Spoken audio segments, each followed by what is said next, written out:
सदाशिवसमारम्भां शङ्कराचार्यमध्यमाम् अस्मदाचार्यपर्यन्तां वन्दे गुरुपरम्पराम्।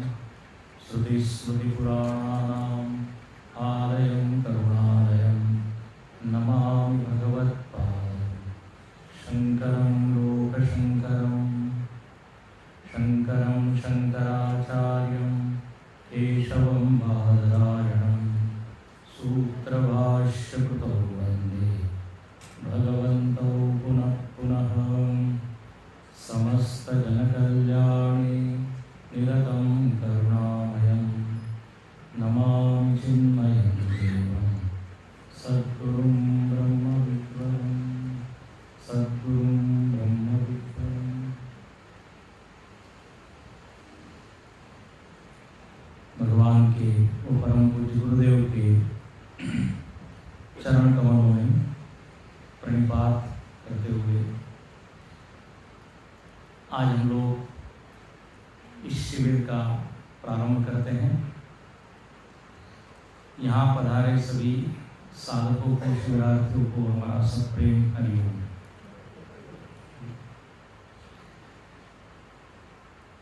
मुझे यहाँ कर बड़ी प्रसन्नता हो रही है कि यहाँ पर ये शिविर करने का एक अवसर प्राप्त हुआ। इस आश्रम से हमारा गहरा नाता संबंध रहा है।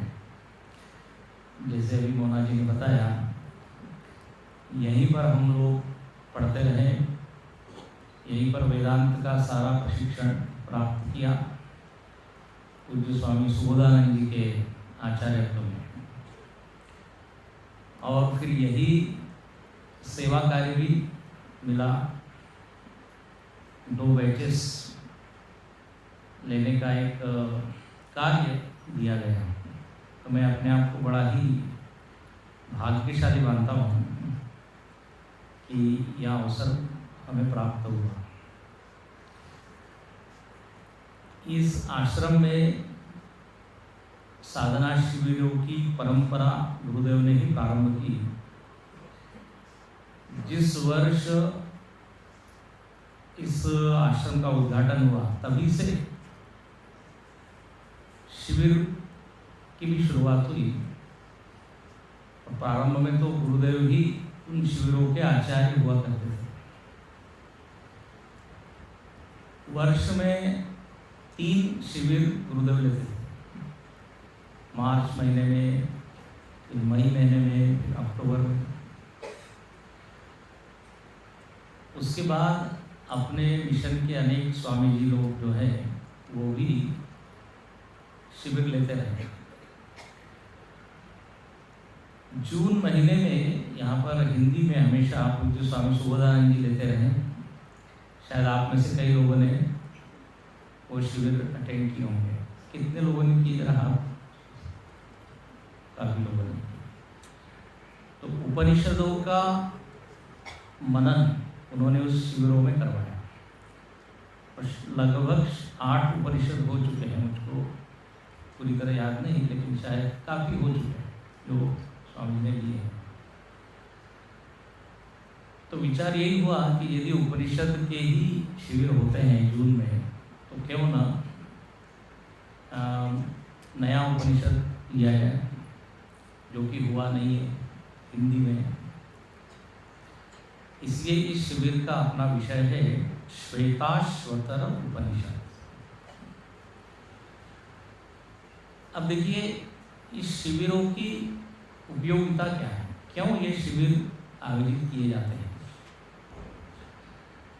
प्रायः अपना मन या अपना जीवन व्यवहार में इस तरह उलझा रहता है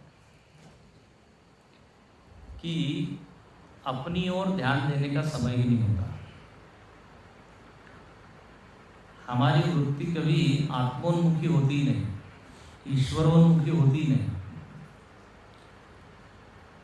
रोज के व्यवहार में ऐसे निमित्त तो उत्पन्न होते रहते हैं जो मन को बाहर दौड़ाते रहते हैं। मन बहिर्मुखी बना रहता है। ऐसा कोई निमित्त नहीं आता जब हमारा मन ईश्वर की ओर चल पड़े, बहुत प्रेम भाव उमड़े भगवान के प्रति, या विरक्ति का भाव जागे। ऐसा निमित्त नहीं होता, कोई कारण नहीं होता जिस कारण हम आत्मा की ओर उन्मुख हो जाए। तो ये शिविर एक ऐसा अवसर है जब हम अपनी ओर ध्यान दे सकते हैं, ठीक है ना? क्योंकि यहाँ पे आपको और कोई दूसरा काम है नहीं, कोई आपको शादी अटेंड करना नहीं है, ऑफिस जाना नहीं है, दुकान जाना नहीं है, और माता जी लोगों को तो बहुत आराम है, कोई भोजन नहीं बनाना है, सभी कार्यों से मुक्त है। तो अपने जीवन में ऐसा समय यदि आता है तो इसका भरपूर लाभ लेना चाहिए। देखिए, शिविर एक बहाना है, एक कारण है, यदि कोई कारण ही नहीं होता, बलात् हमको बैठाना पड़ता है कि अरे पूजा का समय है, थोड़ी पूजा करनी, थोड़ा उसमें जोर जबरदस्ती है। लेकिन एक बार आप बाहर आ गए यहाँ शिविर में, अब यहाँ पे अध्ययन होगा, श्रवण होगा, मनन होगा, तो अपने आप ही हम एक साधक की भूमिका में रह पाएंगे। यहाँ पर आप इंजीनियर नहीं है, डॉक्टर नहीं है, यहाँ पर आप शिक्षक नहीं है, वकील नहीं है। इस शिविर का नाम साधना शिविर है, तो जो साधना करे वही साधक है। साधक की परिभाषा में हम कई बार बताते हैं, साधक वही जो बाधक नहीं है, ठीक है ना? तो अपना व्यवहार कुछ इस तरह यहाँ पर हो कि हम अपने लिए भी बाधा न बने, हो दूसरे के लिए। तो ऐसे ही साधना शिविर में हम इस उपनिषद का अध्ययन करने जा रहे हैं, और मुझको पूरा विश्वास है कि यदि आप एकाग्रता से, प्रेम पूर्वक, भाव से इसका श्रवण और मनन करेंगे तो निश्चित ही यह शिविर सफल होगा। देखिए, सफलता इस बात से नहीं नापी जाती कि कितने लोग शिविर में आए, ठीक है ना? सफलता का मापदंड ये है कि शिविर के पश्चात थोड़ी सी भी ब्रह्म जिज्ञासा जागी कि नहीं, कि ऐसा नहीं अरे जिज्ञासा लेकर आए थे यहाँ तो पूरी जिज्ञासा ही, प्रवचन इतने बढ़िया हुए कि जिज्ञासा ही क्या हो गई, खत्म हो गई, या विरक्ति जो थी वो आसक्ति में बदल गई। तो ये सफलता नहीं है। सफलता मतलब ये कि थोड़ा बहुत ज्ञान का प्रकाश अपने जीवन में आ जाए, इस और उपनिषद में जो उपनिषद के प्रति जो प्रेम है वो बढ़ जाए, बस यही सफलता है। तो मैं भगवान से प्रार्थना करता हूँ कि ये ध्येय या ये लक्ष्य लेके जब हम आए हैं तो इसकी हमको प्राप्ति बने। श्रवण के लिए, मनन के लिए भगवान की कृपा की बहुत आवश्यकता है। देखिए, यहाँ तक आना अपने आप में एक बड़ी बात है। गोस्वामी जी ने कहा है, गृह कार्य नाना जंजाला ते अति दुर्गम शैल विशाला। जैसे मानसरोवर की यात्रा करनी है तो बोले काफ़ी दिक्कत आती है, पर्वत है, पहाड़ है, नदी नाले, उसको लांग के। ऐसे ही ये सत्संग में आना तो बड़े बड़े पहाड़ लांघने पड़ते हैं। वो पहाड़ क्या है? ग्रह कारज, घर के काम, फिर अनेक विघ्न, बाधाएं। अब देखिए ना, कई लोगों ने रिजर्वेशन किया होगा लेकिन नहीं आ पाए, इसलिए यही सर आवत अति कठिन है। राम कृपा बिनु आई न जाए, बिना कृपा के ये होता नहीं। कृपा का संकेत क्या है? कृपा अपने ऊपर हो रही है कैसे देखें, कैसे समझे। बोले लॉटरी का टिकट खुल गया हो तो कृपा है।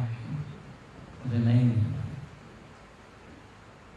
बिनु हरि कृपा मिल ही नहीं संता। ये सत्संग यदि मिल रहा है तो पक्का जानिए कि भगवान की कृपा हम पर है। और भगवान ने देखिए हम लोग को चुना, ये चोदन अस। अपने इतने सारे लोगों ने सोचा होगा आने का, लेकिन नहीं आ पाए। ये कृपा है।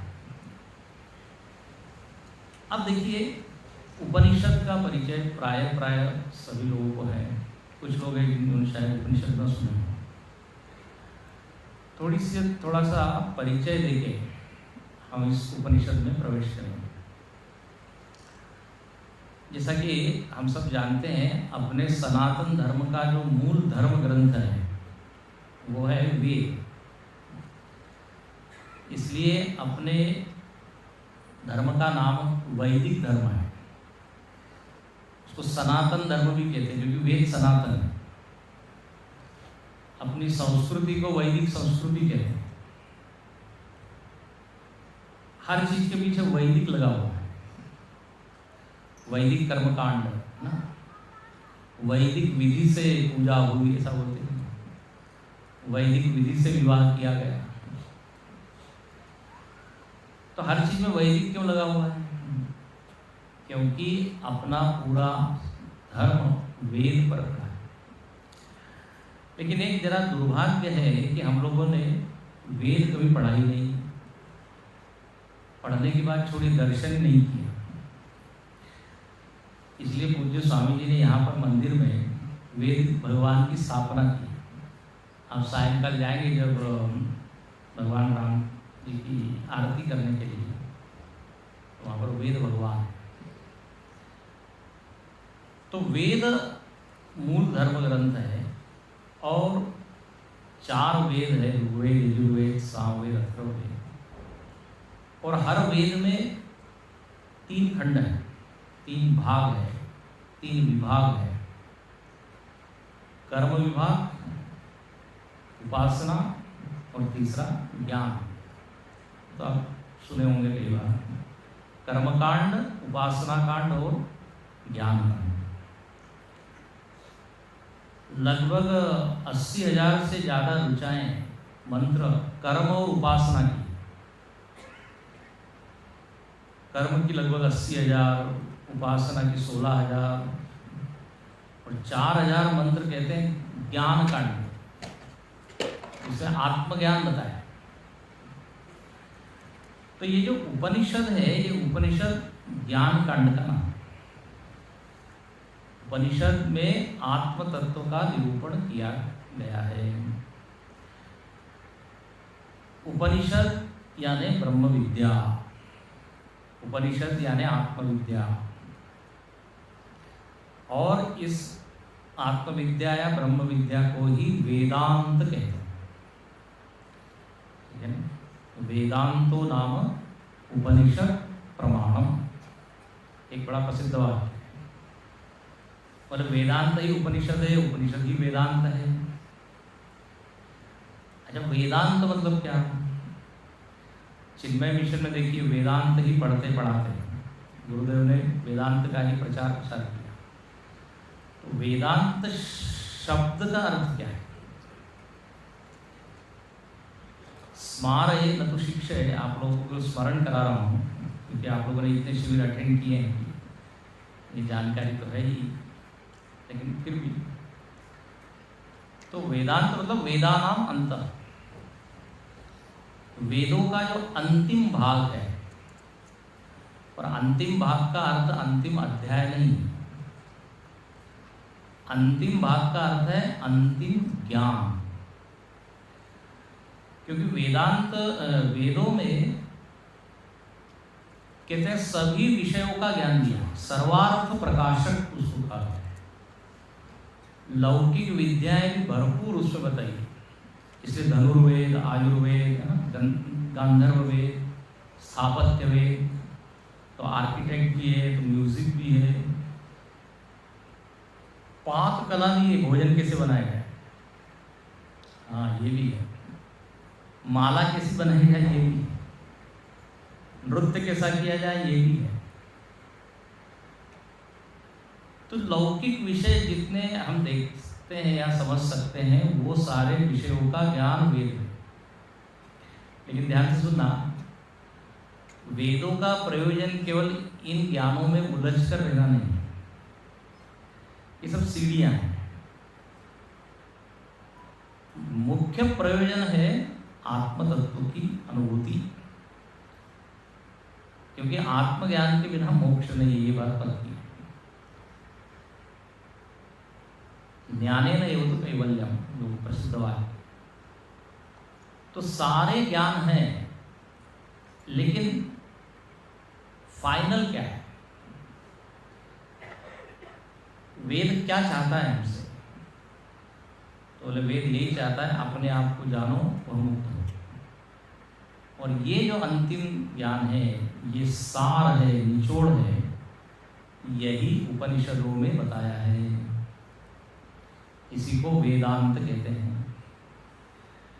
कोई कोई लोग विनोद में कहते हैं ना, बोले वेदांत मतलब, बोले जब जीवन का अंतकाल आ जाए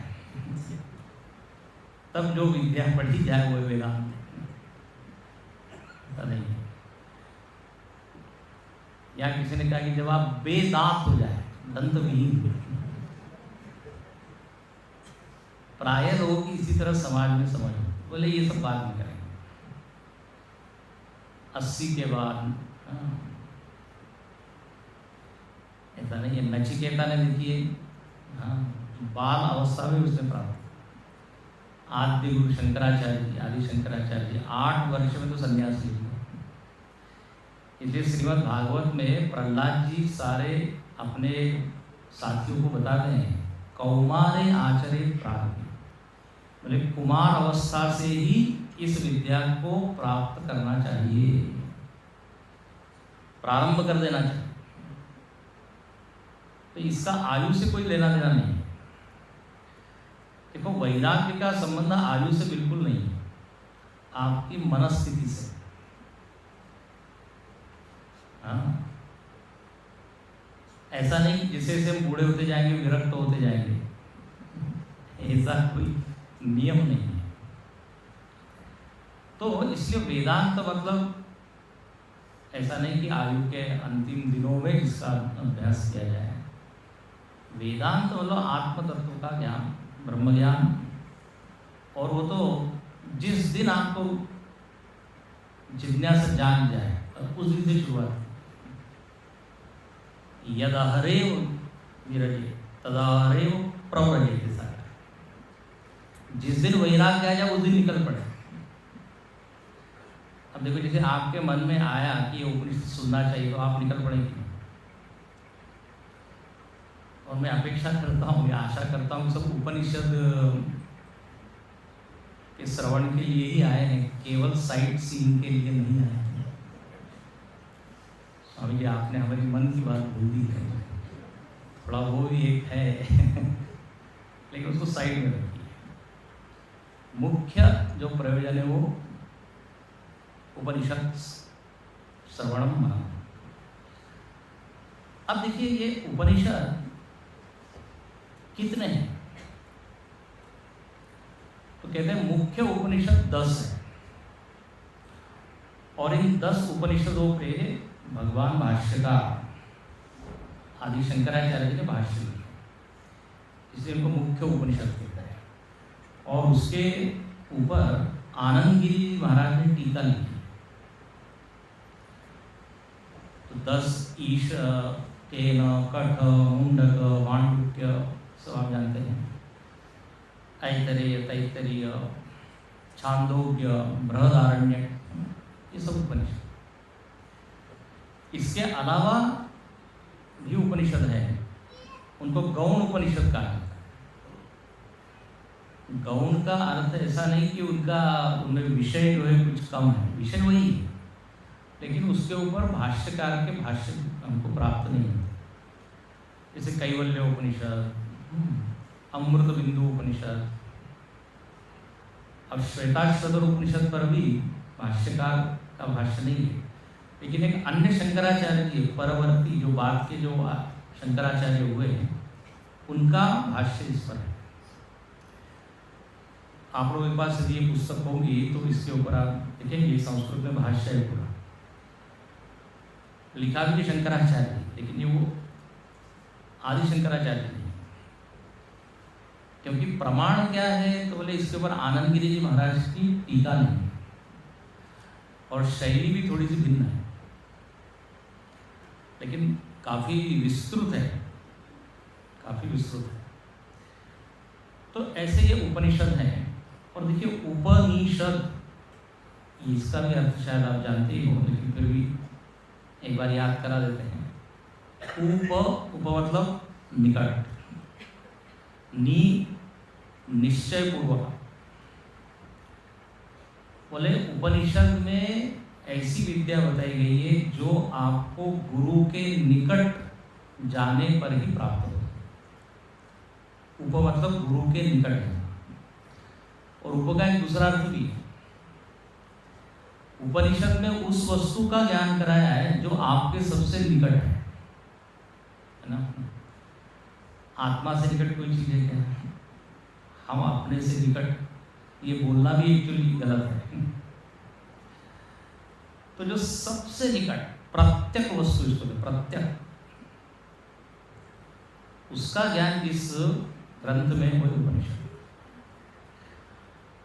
और निश्चय पूर्वक जब शिष्य गुरु के निकट जाता है तभी ही ज्ञान होता है, इसलिए नी। और शद, शद के 3 अर्थ है,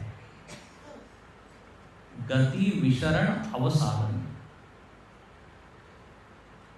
गति का अर्थ है कि आज हम जहाँ बैठे हैं, यहाँ स्थित है, उपनिषद विद्या हासिल करने के बाद हमारी मनस्थिति कुछ और होगी, तो हमारी ऊर्ध्व गति। तो जो ऊर्ध्व गमन कराने वाली विद्या है वो उपनिषद, जिसमें गति होती है, बल्कि सही हम कहें तो गति अगति के परे चला जाता है। न तस्य प्राणा उत्क्रामन्ति, तो वो कहीं फिर से पैदा नहीं होता ब्रह्मलोक में या देवलोक में, तो मुक्त ही हो जाता है। लेकिन कहने के लिए आज हम जहाँ हैं वहाँ से ऊंचे। और दूसरा है विशरण, विशरण मतलब नाश। बोले नाश करने वाली विद्या है। अरे बोले तब तो हम नहीं पढ़ेंगे। नाश का नाम लिया और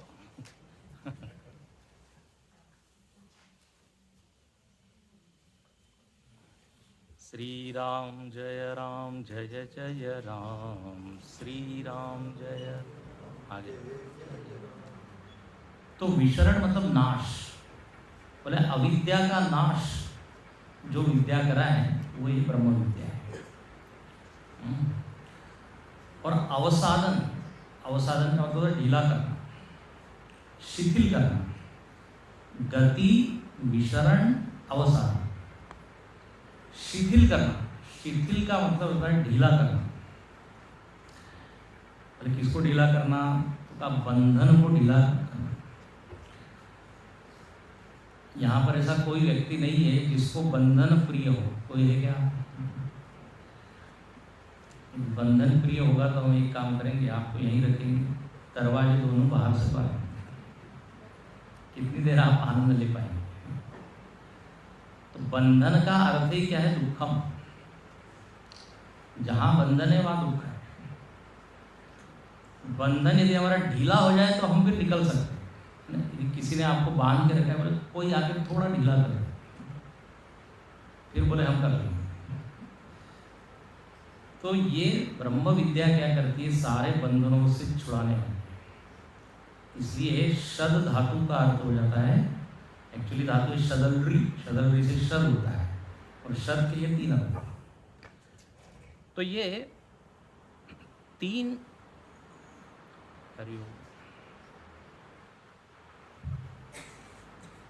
काम एक इस विद्या से हो जाता है। उपनिषद। इसलिए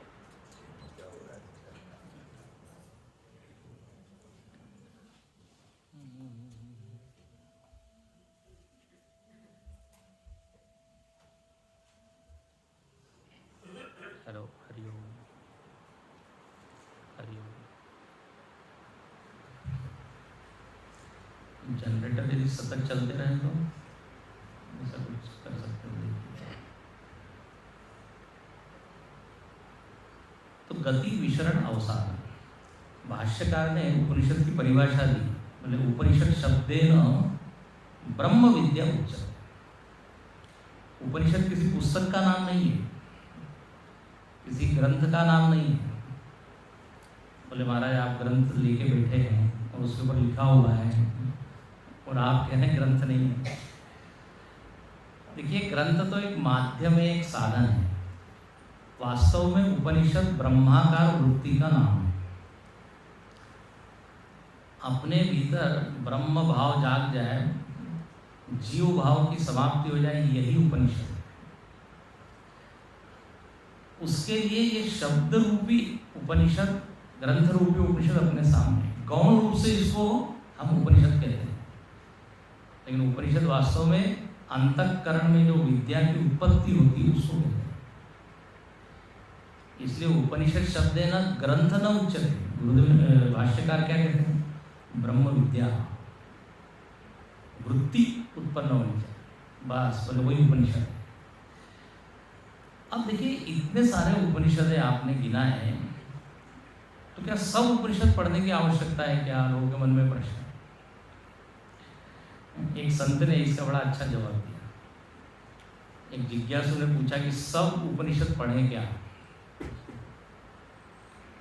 तो उन्होंने क्या उत्तर दिया? बोले आपको यदि शेव करनी तो कितने आईने की जरूरत? How many mirrors you need to see your face? एक काफी है ना? छोटा सा टुकड़ा भी हो तो बस काफी है, दिख जाता है। लोगों बस इतना टुकड़ा होता है जिससे केवल गाल दिख सके।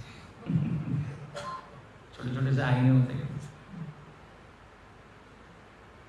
तो आईना एक ही काफी है जिसमें हमारा चेहरा दिख जाता है।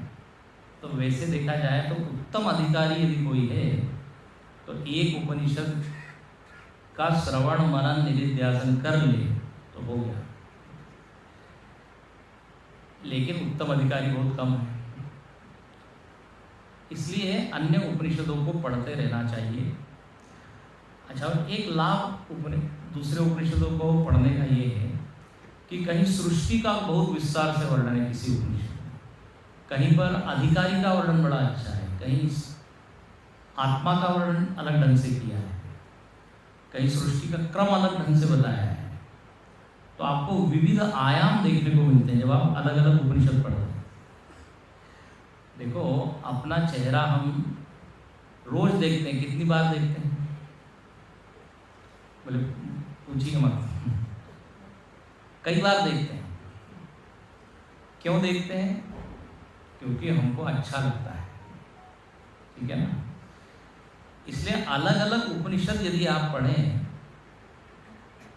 तो आपके भीतर एक आनंद की अनुभूति होगी। अरे इस उपनिषद में ये बताया है, ये नया विचार है, ये नए ढंग से यहाँ प्रस्तुत किया है। इसलिए ये उपनिषद 8 या 10 उपनिषद तो पढ़ना ही चाहिए, जो मुख्य उपनिषद।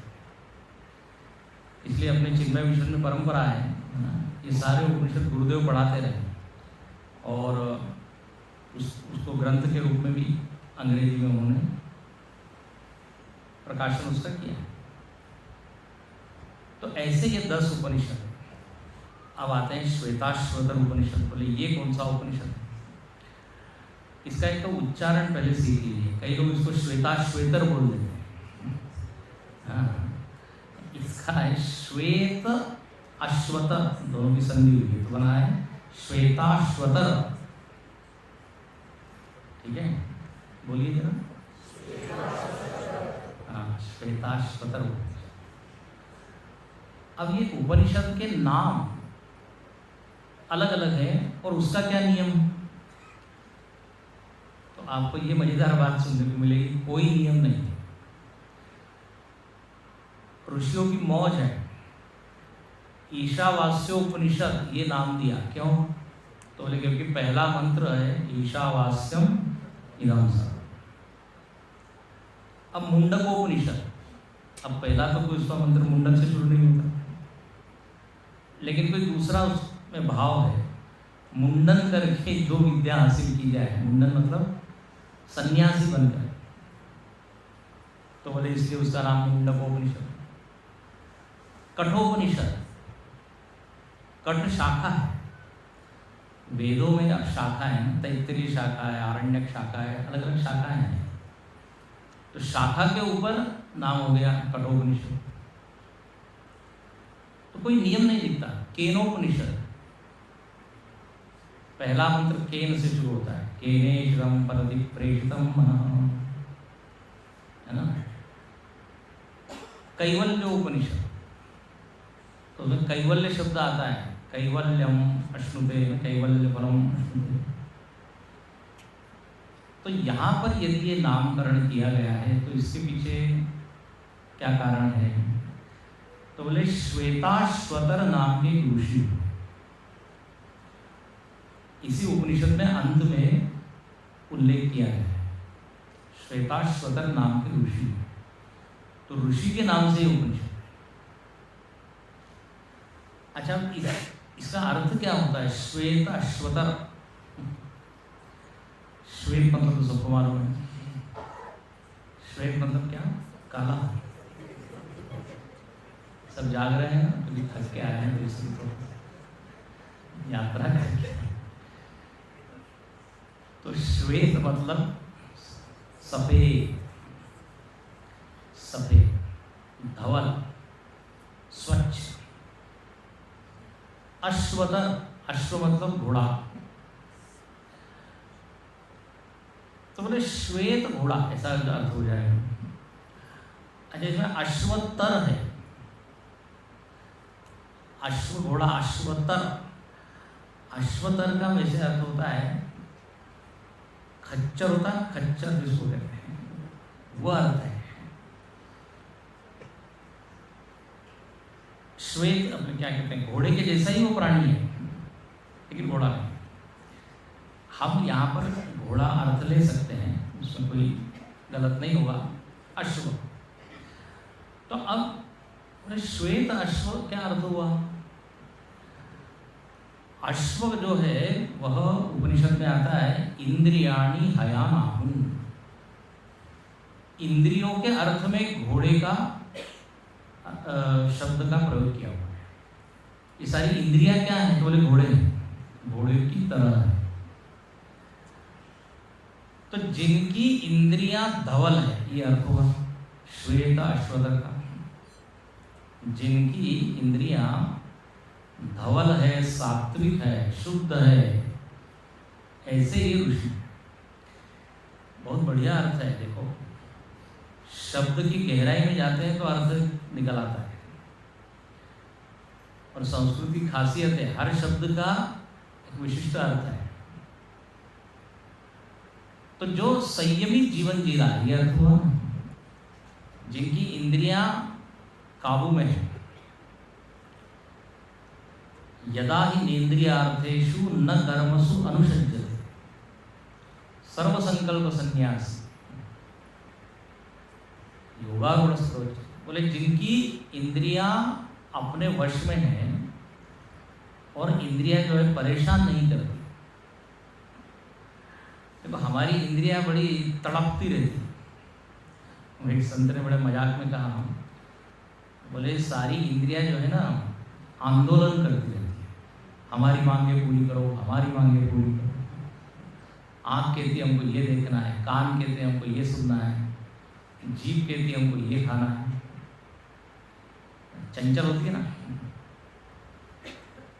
लेकिन बोले जिनकी इंद्रियां शांत हो, जैसे जो पशु, पाले हुए पशु होते हैं, देखो वो यदि मालिक खड़ा हो जाएगा तो वो खड़े हो जाते हैं, बिना रस्सी के, बिना किसी बंधन के, कंट्रोल में होते हैं। जिनकी इंद्रियां मन के वश में है, तो ऐसे ही बड़े ऋषि हैं। और आप वेदांत पढ़ते हैं तो अधिकारी का जब लक्षण का वर्णन होता है तो उसमें आता है ये शम दम, है ना, उपरति इत्यादि। उसके बिना वेदांत के अधिकारी होते नहीं। तो जिनकी इंद्रियां, जिनका मन, जिनका व्यक्तित्व धवल है, सात्विक है, संयमित है, सत्वगुण का लक्षण ही है।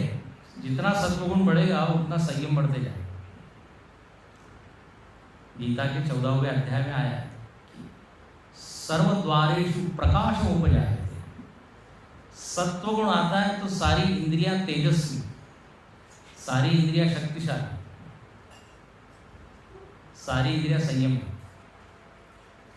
तो बोले ऐसे जो ऋषि हैं वो इस उपनिषद के मंत्र दृष्टा है, इसलिए इनका नाम, इस उपनिषद का नाम हुआ श्वेताश्वतर उपनिषद। ठीक है, अब आगे चलें। उपनिषद की परंपरा ये है कि जहाँ गुरु और शिष्य दोनों मिलके प्रार्थना करते हैं, उस प्रार्थना को कहते हैं शांति पाठ या शांति मंत्र। यह उपनिषद यजुर्वेद का है, कृष्ण यजुर्वेद का ये उपनिषद है। तो उसका शांति मंत्र हम सबका परिचित सहनावतु सहनौ भुनक्तु। तो आइए जरा मिलके हम पहले इसका पाठ करें। ओम सहनावतु, बोलिए। सहनौ भुनक्तु, सह वीर्यं करवावहै, तेजस्विनावधीतमस्तु मा विद्विषावहै।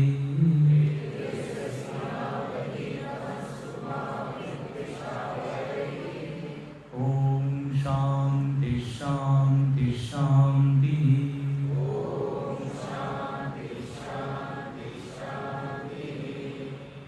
है ना परिचय का एक मंत्र।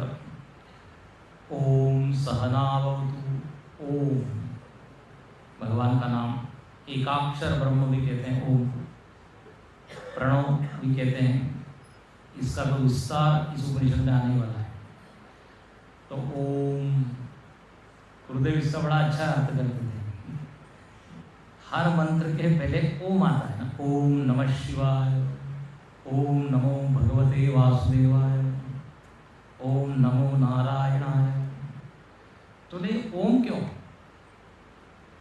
कई बार ये मैं बता चुका हूँ सत्संगों में हमारे। गुरुदेव का जो शैली थी थोड़ी विनोदी थी, बीच बीच में विनोद भी करते थे। तो बोले ये ओम शब्द इसलिए बोला जाता है, जैसे आप किसी को फोन करते हो तो फोन करते हो तो पहले क्या बोलते हो? हेलो। हेलो कहते ही उसका जो ध्यान है वो आपकी ओर खींचा चला जाता है। ध्यानाकर्षण शब्द है, ध्यान को आकृष्ट करने के लिए हेलो। हेलो का कोई अर्थ नहीं होता, लेकिन जैसे ही बोलते हैं हाँ, उधर से भी हेलो आया तो फिर हम आगे की बात करें। तो गुरुदेव कहा करते थे ओम मतलब भगवान के लिए हेलो है। ओम बोलते ही भगवान कहते हैं हाँ क्या बात है सुनाओ। तो नमः शिवाय, आपको नमस्कार। भगवान का ध्यान अपनी ओर खींचने के लिए ओम शब्द का क्या है प्रयोग किया है। यहाँ पर भी ओम के तो बहुत गहरे अर्थ है, हम आगे देखेंगे। तो ओम सहनावतु, अवतु, अवतु मतलब रक्षा कीजिए। भगवान से प्रार्थना है, भगवान आप हमारी रक्षा कीजिए। अब रक्षा, क्या रक्षा करें, किसकी रक्षा करें, किस तरह से रक्षा करें? तो देखो, एक तो रक्षण होता है बाह्य रक्षण, है ना, शत्रुओं से, बाह्य संकटों से। लेकिन यहाँ गहरा अर्थ इसका ये है कि हमारे भीतर ये जो तत्व ज्ञान को सुनने की जो जिज्ञासा उत्पन्न हुई है बोले आप उसका रक्षण कीजिए। ये जो एक प्यास जागी है वो प्यास बुझे न, है ना। जिज्ञासा उसी को कहते हैं बोले जो मोक्ष तक ले जाए, अवगति पर्यंतम। असली मुमुक्षा या जिज्ञासा वही है बोले जब तक मुक्ति न मिले धारण करके रखे। नहीं तो हमारी जिज्ञासा कैसी होती है, कई बार आगमा पाई ना, आने जाने वाली। शिविर अटेंड कर लिया तो एकदम जिज्ञासा बढ़ गई, शिविर गया तो हर धीरे धीरे धीरे तो रहती नहीं, बल्कि और बढ़ते जाए। या अनुराग चित्त की गति न समझे कोई, जो जो बूढ़े श्याम रंग त्यो त्यो उज्ज्वल। ये ऐसा अनुराग बढ़े कि जितना प्रेम भगवान से करें उतना प्रेम बढ़ते जाए। जैसे तुलसीदास जी में गोस्वामी जी ने रामचरितमानस के लिए लिखा, रामचरित जे तो बोलेगा सुनत अगाही। बोले जो कहता है हमने रामायण सुन ली, हाँ उसने सुनी नहीं। जिसने रामायण सुनी वो कहेगा अभी और सुनना है। अभी तो हमने केवल इतना ही भाग सुना, केवल एक ही आयाम देखा, एक ही आयाम सुना। मतलब जिसकी जिज्ञासा दिन पर दिन बढ़ती है, प्रतिक्षणम वर्धमानम। तो यहाँ भगवान से प्रार्थना है कि भगवान आप, हम तो प्रयत्न करेंगे लेकिन आपकी कृपा की बहुत जरूरत है।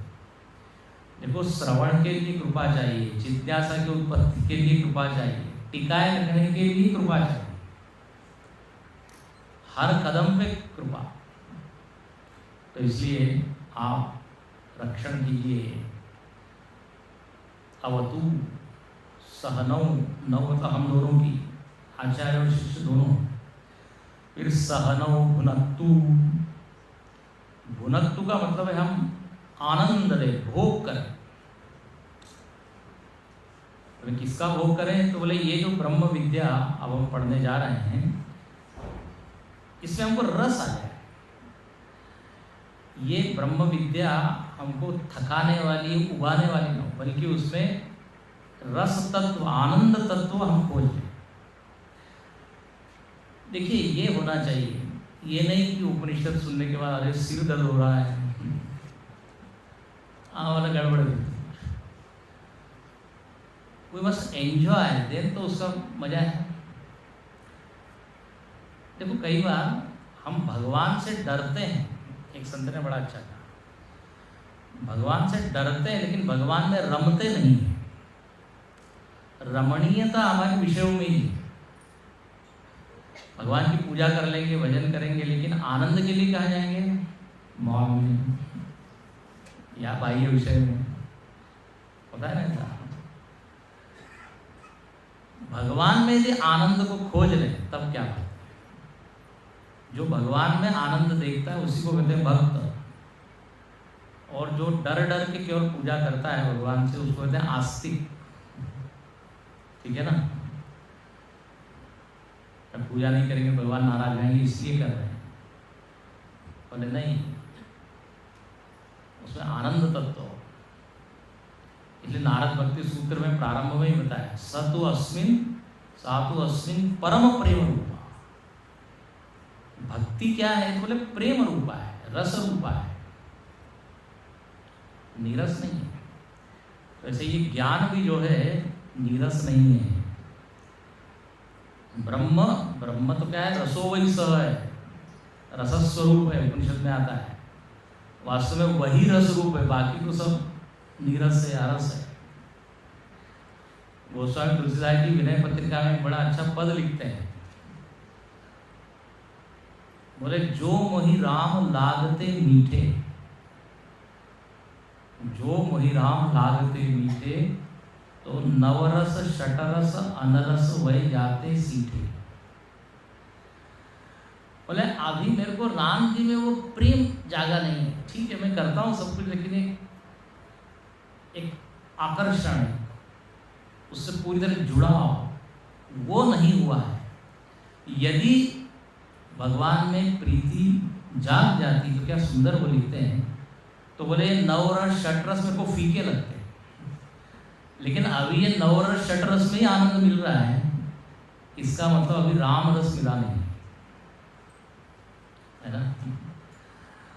तो बोले ऐसा हो कि ये उपनिषद सुनकर मजा आ जाए, वाह, प्रसन्नता।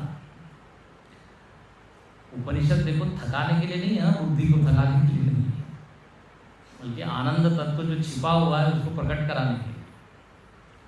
रामायण में गोस्वामी कहते हैं, अस प्रभु हृदय अछत अविकार, सकल जीव जगत दीन दुखारी। जो आनंद रूप परमात्मा हृदय में बैठा है, लेकिन हमारे आंखों में आंसू है, चेहरा मलिन है, मन दुखी है। बोले ये अजीब बात है। अरे भाई, शक्कर यदि आपके जीभ पर रखी जाए तो मीठी लगेगी ना। मीठी चीज यदि आपके मुख में है तो मीठा ही होगा। लेकिन यहाँ विचित्र बात है, मीठा परमात्मा बैठा है, लेकिन हम तो खट्टे बने हैं, दुखी है। बोले ये गड़बड़ है। तो ऐसा कुछ हो जाए कि वो अज्ञान आवरण हट के आनंद रूप परमात्मा प्रकट हो जाए, तो सहनो भुनक्तु, ठीक है ना।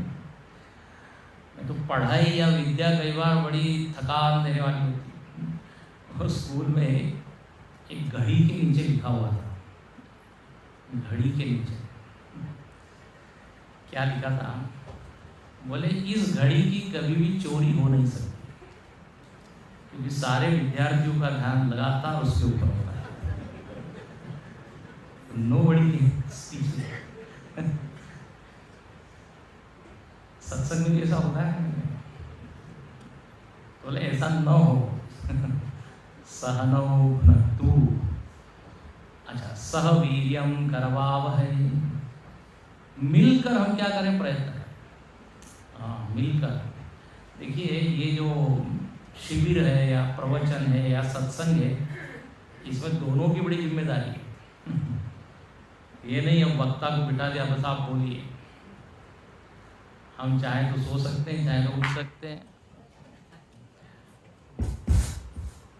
यहाँ लिखा है सहवीर्यम, श्रोता और वक्ता दोनों की भूमिका है, दोनों की जिम्मेदारी।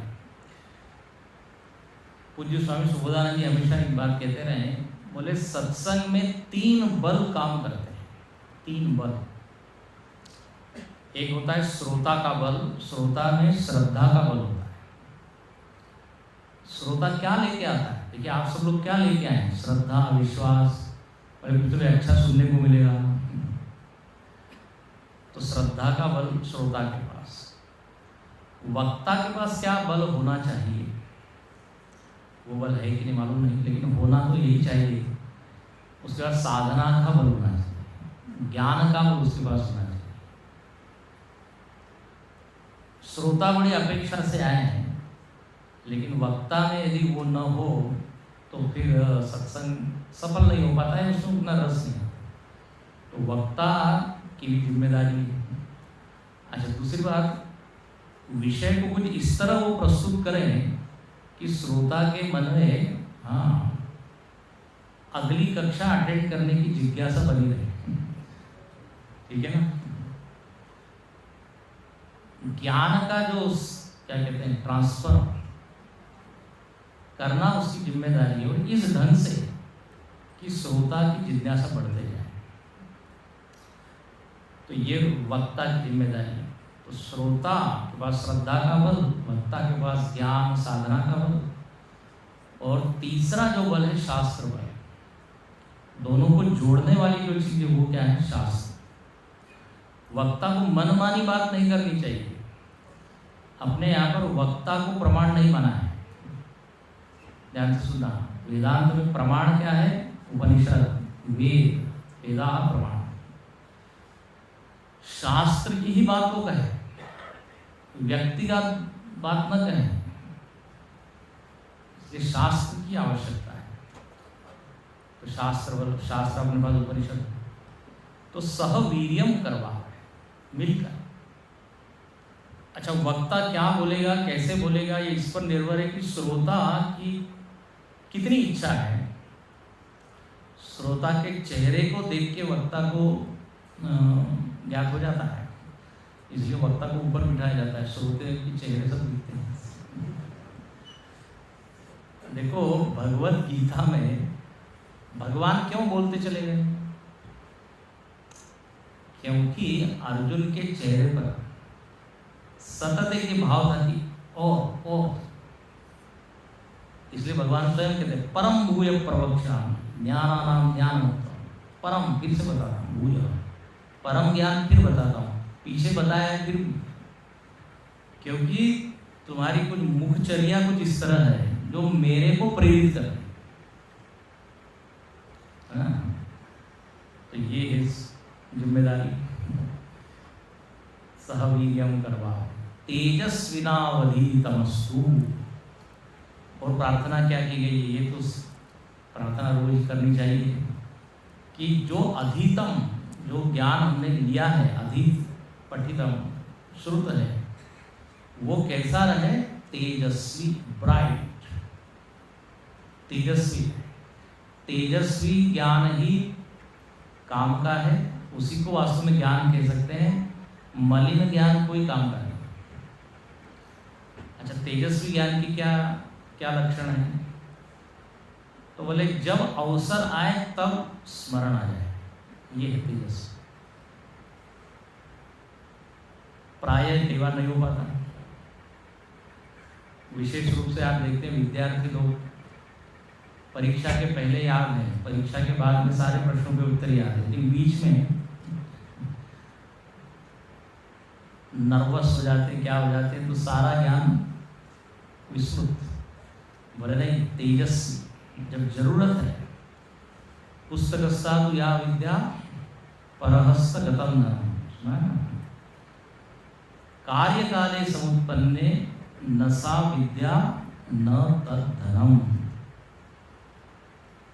पैसे की जरूरत है, बहुत करोड़ों रुपए है, लेकिन जब चाहिए तब नहीं है अवेलेबल। अवेलेबल ज्ञान तेजस्वी,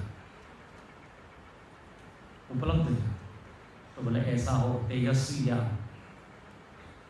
और अंतिम में क्या कहा? माविद विषावहे, आपस में द्वेष न हो। अब यहाँ द्वेष से सारी वो वृत्तियां ले लीजिए जिसके कारण आचार्य और शिष्य में संबंध बिगड़ता हो, ठीक है ना? ईर्ष्या है, मत्सर है, अहंकार है, ये सारी वृत्तियां क्या है? संबंध विच्छेद करने वाली विनाशी वृत्ति। तो बोले कोई इस तरह की वृत्तियां ना हो, बल्कि सकारात्मक वृत्ति। गुरु के मन में श्रोता के प्रति प्रेम भाव, और श्रोता का गुरु के प्रति श्रद्धा भाव, ये आदर्श वातावरण। ऐसा वातावरण जब मन का होता है तब ज्ञान का आदान प्रदान बढ़िया से। इसलिए कहते हैं संत मिलन को जाइए तजी ममता अभिमान। हाँ, ममता और अभिमान को यहाँ लेके मत आइए। जैसे हमने अपनी चप्पल जूते बाहर छोड़े, ऐसे ही इन वृत्तियों को भी बाहर छोड़े। महाविद विषावह, ओम शांति शांति शांति, 3 बार शांति है। 3 शांति कौन सी है? 3 तापों की शांति हो जाए। त्रिताप, आदि भौतिक, आदि दैविक और आध्यात्मिक। तो आप जानती हैं, आप अभी काफ़ी हवा चल रही है, हाँ, तो कहीं ऐसे कुछ संकट ना आ जाए जिससे विघ्न अध्ययन में न पड़े। सारे देवता लोग कैसे रहे? शांत रहे। शन्नो मित्र शं वरुणः शन्नो भवत्यर्यः। आदिदैविक, आदि भौतिक मतलब इसी वातावरण में, समाज में, जिस वातावरण में बैठे हैं, यहाँ भी क्या हो? शांति हो। मजाक में हम लोग कहते रहे आदि भौतिक शांति क्या है मालूम? ये जो मोबाइल है ना, मोबाइल, हाँ, ये भी बीच में सारे एकाग्रता को भंग कर देते हैं। तो आदि भौतिक अशांति न हो। और सबसे महत्वपूर्ण, बाहर सब कुछ ठीक ठाक होता है लेकिन हमारा मन ही गड़बड़ करता है। आध्यात्मिक अशांति, उसको ताप भी कहते हैं ना, 3 ताप। तो आध्यात्मिक अशांति मतलब बैठे बैठे अचानक मन में अश्रद्धा आ जाए ग्रंथ के प्रति, आचार्य के प्रति, तो फिर कोई ज्ञान ग्रहण होगा नहीं। तो बोले इसे अश्रद्धा न हो, या फिर निद्रा देवी का आगमन न हो, निद्रा आते ही स्विच ऑफ। तो ये आध्यात्मिकता, ये विघ्न है। या शरीर में कोई एकदम दर्द शुरू न हो जाए, तो ये सब हो। शांति शांति, इस तरह यहाँ पर ये शांति मंत्र है। हम यहाँ पर ये कक्षा पूर्ण करते हैं।